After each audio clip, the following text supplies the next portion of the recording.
Bonjour, on est en direct du marché de l'art, c'est Marion Dupuche-Rambert, je suis Art Advisor. Après un premier trimestre à la peine, le marché de l'art semblerait toujours retenir son souffle. Si le début d'année a manqué de dynamisme dans le marché des ventes aux enchères notamment, avec des adjudications records quasi inexistantes, voire des chefs-d'œuvre parfois qui ont peiné à être vendus, et des résultats globaux mitigés, le mois de mai, porté par les prestigieuses ventes new-yorkaises, était très attendu pour en raviver les couleurs. Alors ce mois stratégique pour les ventes aux enchères et certaines foires à New York est-il parvenu à remettre le marché en mouvement? Décryptage. Aux USA, avec le spectre de la dette et des déficits américains en constante augmentation, le début des hausses douanières et une éventuelle récession, aggravée par la chute de la confiance des consommateurs, le moral est vraiment en berne et peut-être plus que ça, avec la dégradation très récente de la note du pays. Alors même si durant les heures qui ont précédé la semaine des ventes du printemps à New York, il y a quelques jours, la nouvelle d'une détente tarifaire, mais sans doute temporaire, entre la Chine et les États-Unis faisait place à un certain ouf de soulagement, au vu des derniers résultats des ventes aux enchères à New York, qui est la première place de marché mondial pour l'art, on est en droit de se poser une question. Est-ce qu'on assiste à la fin de la croissance du marché de l'art? Car en effet, les grandes ventes aux enchères de mai à New York ne se sont pas déroulées dans un contexte favorable et les chiffres qui en ont résulté enfoncent le clou, car les dernières ventes aux enchères à New York ont été divisées par 2 par rapport à 2022.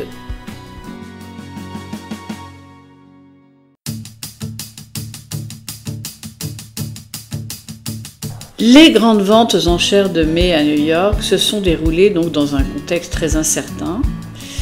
Et il y a à peine 15 jours, cette semaine new-yorkaise qui était consacrée aux ventes d'art impressionniste moderne et contemporain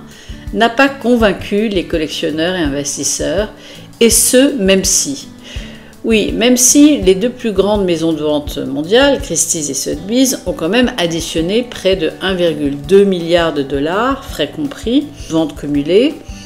car effectivement c'est en baisse de 6,5% par rapport à mai 2024 et bien loin des 2,5 milliards de dollars de 2022 au même moment de l'année. Donc pas d'étincelles pour Big Apple, ni d'œuvres qui ont atteint des sommets vertigineux, même s'il y a eu des records enregistrés sur certaines œuvres emblématiques d'artistes qui ont vraiment la cote. On verra ça plus loin. Alors première illustration avec un décryptage et une confirmation. Les chiffres enregistrés à New York illustrent que le marché reste prudent, autant du côté des vendeurs que des acquéreurs, avec néanmoins une exception notable, une appétence continue pour des artistes femmes de renom, comme Dumas, Taining, Frankenthaler ou Epworth. Une deuxième illustration, celle des résultats qui sont vraiment éloquents, puisqu'aucune des vacations à New York n'a dépassé des estimations hautes. Et pire encore, le lot phare chez Sotheby's, la sculpture Grande tête mince de 1955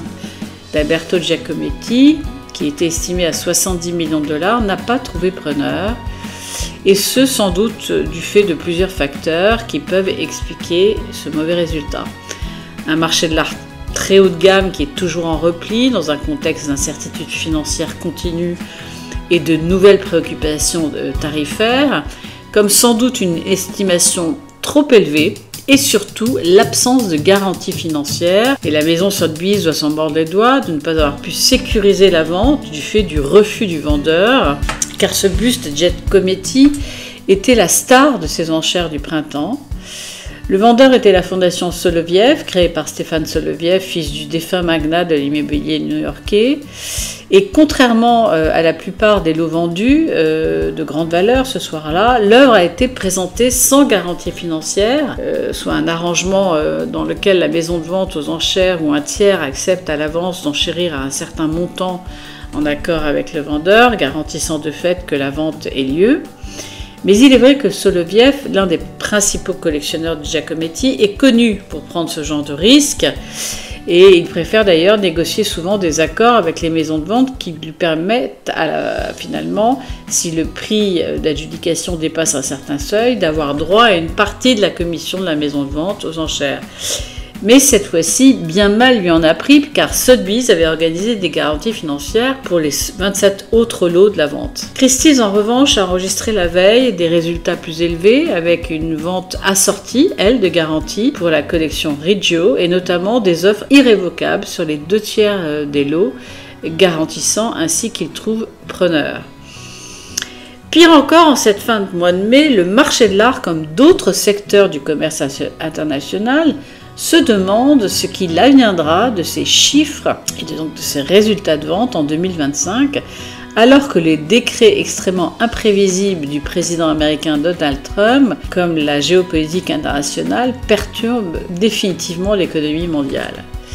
Car le marché de l'art, comme la plupart des marchés, est obsédé par la croissance, et même s'il existe des points positifs soulignés dans l'analyse annuelle des résultats du marché de l'art qui a été publiée le mois dernier, comme le nombre record d'œuvres vendues pour moins de $600, ce n'est pas franchement ce type de croissance que les maisons de vente aux enchères comme Sotheby's ou Christie's, ou même les méga-galeries comme Gauguin, Pace ou Hauser & Wirth, recherchent. Car selon eux, l'effondrement des prix des œuvres d'artistes de prestige des 20 et 21e siècles est lié à la confiance. Mais la confiance en quoi ou la confiance en qui ? Le Financial Times a souligné en mars dernier qu'il y avait très peu de catégories d'œuvres d'art où la valeur a augmenté au cours des 24 derniers mois. Et on ne parle plus des artistes blue chips comme de valeurs sûres à défaut de valeurs refuge. Bien sûr, il y a toujours des résultats individuels mais ponctuels qui viennent contredire cette tendance. Pour la plupart des analystes, la reprise de la croissance sur le marché mondial de l'art, attendue quand même en 2025, sera sans doute subordonnée à la disponibilité des œuvres sur le marché, à la fois aux enchères et dans les galeries, afin vraiment de relancer les transactions, notamment sur le second marché, d'autant que l'on est, comme souligné par l'analyse Claire Marc-Andrew, à l'ère du grand transfert de richesses et donc de changement de main de collections prestigieuses accumulées au fil des décennies par la génération des boomers. Si la nouvelle politique erratique des droits de douane de Trump a ajouté de l'incertitude à l'incertitude, la crispation actuelle entre les États-Unis et l'Europe pourra finir d'inquiéter de ce côté de l'Atlantique si l'art européen était soumis à des droits de douane à terme.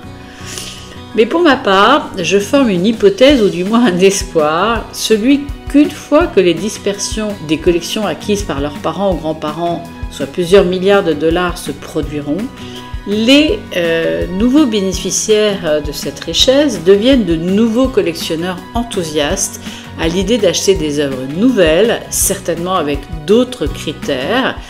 Et je crois fermement à ce renouveau générationnel chez les amateurs d'art en général, comme cela a été le cas durant des siècles, avec un fait notoire aujourd'hui en plus, soit le fait que le marché de l'art est beaucoup plus ouvert et donc beaucoup plus accessible.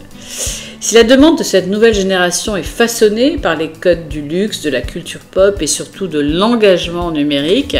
qui façonnent leurs habitudes de consommation, il pourrait aussi parallèlement y avoir à terme une explosion de la spéculation sur le marché des crypto-monnaies, ce qui pourrait engendrer de nouvelles formes de vente et d'acquisition d'œuvres d'art. Alors cette obsession de la croissance du marché de l'art est-elle encore d'actualité ? Les ventes aux enchères du mois de mai, cette année à New York, ont été marquées par des craintes liées aux conséquences des menaces tarifaires de l'administration Trump, avec volatilité des marchés boursiers. De plus, les derniers résultats d'enchères ont été jugés faibles, ainsi que les turbulences économiques actuelles qui font craindre que le commerce de l'art ait atteint son apogée, soit le pic de la courbe, car le mécanique des enchères, fragilisé par un manque de lots emblématiques, semble enrayer quelque peu. Mais ce serait sans compter les enseignements des dernières analyses, soit le déplacement des ventes d'œuvres vers des œuvres plus abordables en valeur, avec une demande qui ne cesse de grandir, faisant prédire de plus en plus que des amateurs d'art deviendront de fait à terme, d'ici 10 ans, des collectionneurs, Par ailleurs, comme l'on constate que la durée de détention des œuvres est maintenant d'environ 5 ans et que surtout les modes d'acquisition sont en train de changer car ils sont de plus en plus en ligne, les analystes considèrent que les 60 milliards de chiffre d'affaires du marché de l'art, valeur en moyenne depuis plusieurs années, ne représentent en fait qu'un tiers des transactions réelles dans ce marché et on va assister sans doute, et les plus optimistes le pensent, à une évolution du marché de l'art, à défaut d'une croissance continue, avec des résultats des ventes aux enchères qui ne seront peut-être pas ce qu'ils étaient, mais surtout la recherche d'artistes de qualité et surtout de leurs œuvres par des regardeurs qui sont toujours à l'affût, comme des collectionneurs tout aussi concernés et engagés, mais sans doute impliqués très différemment que les générations précédentes. Le marché de l'art fonctionne par cycle et l'élan amorcé en 2021 après la pandémie Covid est finalement derrière nous aujourd'hui. La mécanique s'est essoufflée, freinée par les incertitudes géopolitiques et économiques qui pèsent depuis 2 ans sur l'ensemble des marchés. Les premiers résultats du premier trimestre 2025 publiés par Artprice confirment cette tendance, certes pour les ventes aux enchères Fine Art, avec une chute de plus d'un quart par rapport à ceux enregistrés par exemple en 2016, et l'on assiste pour ce secteur du marché au plus faible premier trimestre depuis 15 ans. Mais avec plus de 170 000 œuvres adjugées, comme le rappelle le rapport Artprice, le marché des beaux-arts enregistre finalement une baisse que de 2,5% au premier trimestre 2025. Ce recul, qui correspond en fait à environ 5 000 œuvres vendues en moins, traduit certes un essoufflement, mais un essoufflement léger, d'autant que la comparaison se fait par rapport à un record absolu, celui du premier trimestre de 2024, qui avait atteint un niveau sans précédent. Alors si ce ralentissement semble refléter une accalmie plus globale dans le marché, rien de vraiment inquiétant toujours selon ce dernier rapport, car avec ses 170 000 œuvres vendues en 3 mois, le marché signe encore son deuxième meilleur premier trimestre jamais enregistré, confirmant la solidité de la demande mondiale. Ainsi, pour nombre d'analystes dont je suis, l'adage « en mai, fais ce qu'il te plaît » se vérifie encore, puisque ce mois de mai a insufflé une nouvelle dynamique au marché de l'art qui démontre que l'envie de collectionner résiste à tous les mauvais présages. Preuve en est les records enregistrés sur le marché de l'art pour des artistes femmes, et notamment Marlène Dumas, artiste emblématique d'origine sud-africaine, qui devient la peintre vivante la plus chère au monde, comme avec d'autres femmes artistes qui ont mené la danse chez Christie's à New York il y a 15 jours, en établissant 3 des 4 records de la vente du XXe siècle. Le record de Marlène Dumas pour Miss January, qui a été adjugé 13,6 millions de dollars avec frais, et acquise par un enchérisseur anonyme au téléphone, n'est pas seulement celui d'un prix pour une toile monumentale de plus de 2 mètres de haut, qui explore les thèmes de l'intimité et de l'affirmation de la femme, ni celui d'un wet painting, car son œuvre a été créée en 1997, avant de devenir emblématique de la représentation de la femme dans l'histoire de l'art. Et lors de cette même soirée à New York, l'œuvre Sentinel 4, une sculpture de l'artiste Simon Leigh, a atteint 5,7 millions de dollars, un nouveau record pour l'américaine devenue iconique depuis son Lion d'or à la Biennale de Venise en 2022. Alors, rebond ou pas rebond ? Cela dépend finalement du terrain et de la balle, et donc du contexte et de l'œuvre, et c'est tant mieux, car un marché qui est capable de ne pas s'emballer sur un nom d'artiste ou un prix est un marché plus mature et voué, j'en forme le vœu, à une croissance plus pérenne et plus durable une fois l'alchimie mondiale retrouvée.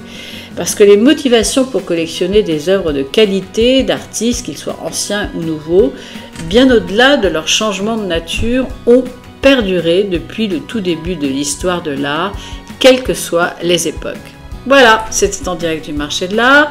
épisode 5 de la saison 6. Le marché de l'art est-il prêt à rebondir ? Restez à l'écoute pour un prochain épisode, ou comme nos amis anglo-saxons aiment à le dire, stay tuned.